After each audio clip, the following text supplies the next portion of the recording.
No episódio anterior.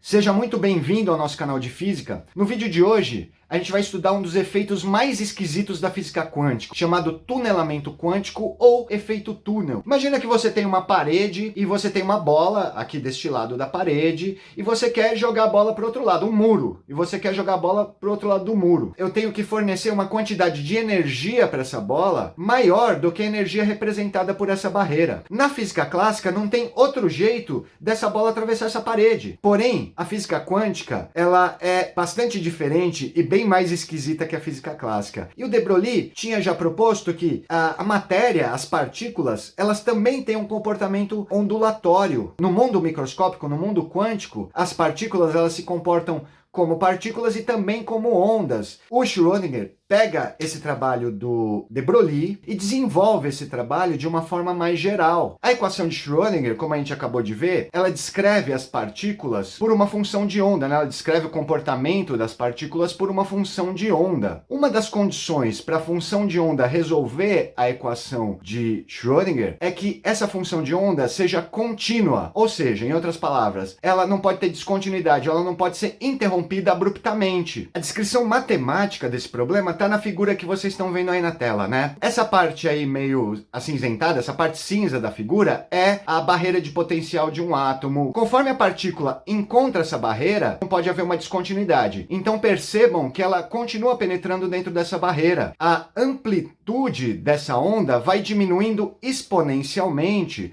conforme essa partícula vai penetrando nessa barreira aí. Porém, se ao chegar no final da barreira, essa amplitude não decaiu a zero, o que acontece? Essa partícula continua se propagando do outro lado da barreira. O que isso significa? A partícula encontra a barreira e existe uma probabilidade dela passar para o outro lado dessa barreira. Isso é muito louco. São coisas literalmente atravessando paredes sem ter energia suficiente para atravessar essa parede. É como se eu tivesse essa bola aí, que eu estou tentando passar pelo muro, eu jogasse essa bola, ela batesse no muro e atravessasse, simplesmente atravessasse para o outro lado do muro. Os físicos perceberam que esse era um fenômeno que não tinha a ver especificamente com as partículas alfa, mas tinha a ver com o caráter ondulatório das partículas. Agora você deve estar se perguntando, né? Por que isso não ocorre no nosso mundo macroscópico, no nosso mundo cotidiano? É importante a gente lembrar aqui o significado da equação de Schrödinger. Isso vai ajudar a gente bastante a compreender o efeito túnel ou o efeito do tunelamento quântico. A gente viu que em 1926, né, no mesmo ano que o Schrödinger publicou essa equação, o físico Max Born, ele propôs um significado físico para essa equação, né?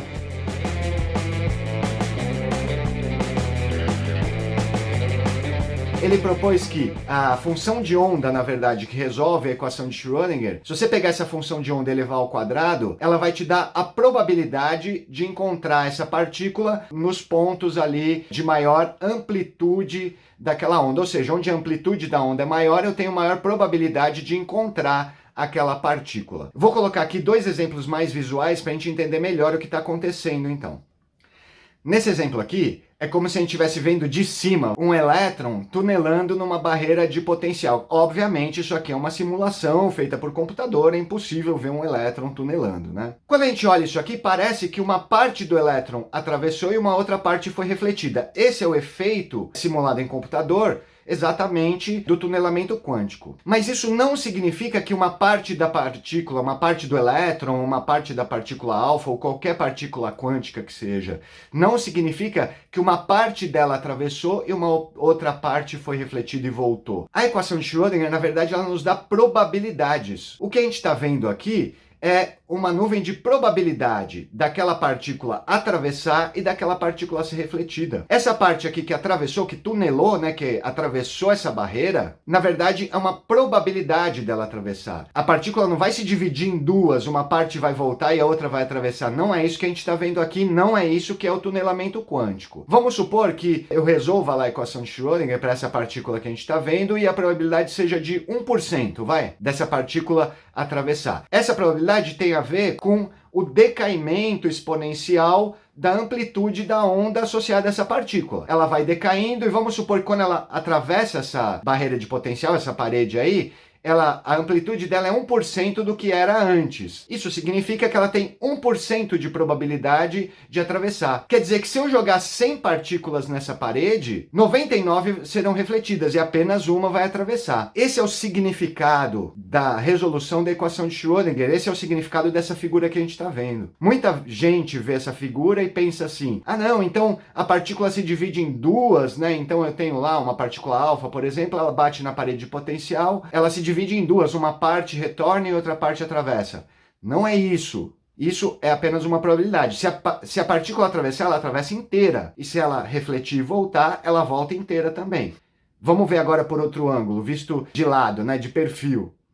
Estão vendo isso aqui? Esse aqui já não é a função de onda, mas já é a função de onda ao quadrado, já é a probabilidade da partícula atravessar. Então a gente vê essa frente de onda se aproximando da barreira, ela encontra a barreira, uma parte retorna, é refletida, e outra parte atravessa essa barreira. Repito, isso não quer dizer que essa partícula se divide em duas, né? Uma parte retorna e outra atravessa. Isso nos dá uma probabilidade, num número muito grande de eventos, daquilo ocorrer. Então, na verdade, a solução aí do problema do tunelamento quântico é uma solução estatística.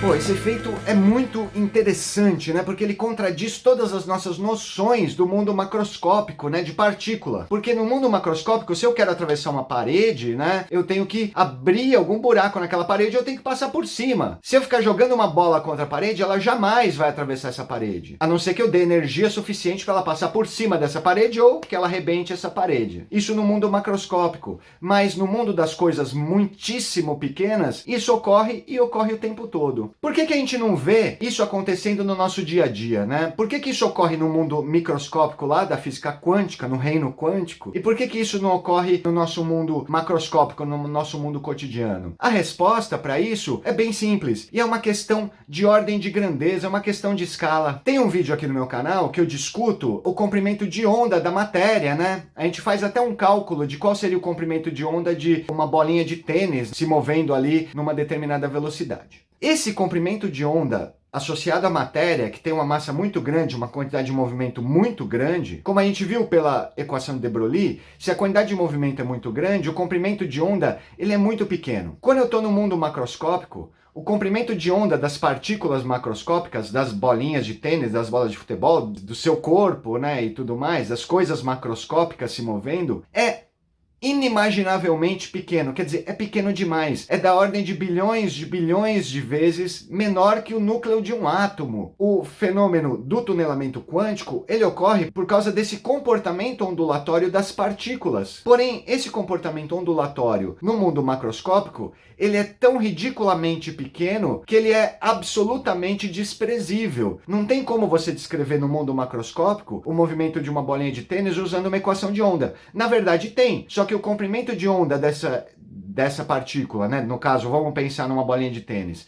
Ele é tão ridiculamente pequeno, tão absurdamente, inimaginavelmente pequeno, que ele é totalmente desprezível. Então, na hora que eu vou resolver a equação de Schrödinger para essa bolinha, tentando atravessar essa parede, o comprimento de onda dela é tão pequeno que esse decaimento exponencial, na hora que ela penetra nessa parede, ele decai tão rapidamente que ela não vai conseguir penetrar nada, né? Isso é uma questão matemática, pessoal. É uma questão de escala.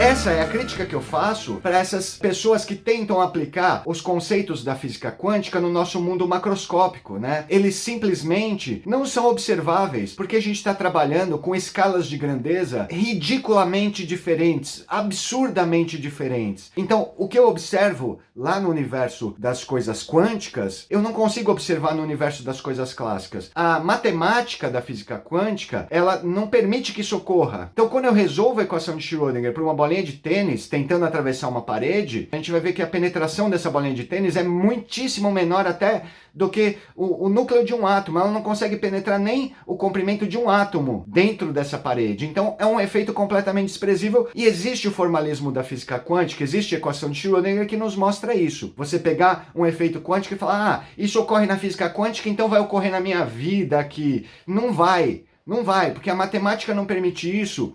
E pensar assim é errado do ponto de vista científico. Isso é um erro científico, é um erro epistemológico muito grosseiro, na verdade. Na física clássica, pessoal, para você atravessar uma parede, não tem jeito, você tem que fazer uma porta ou então pular por cima dessa parede.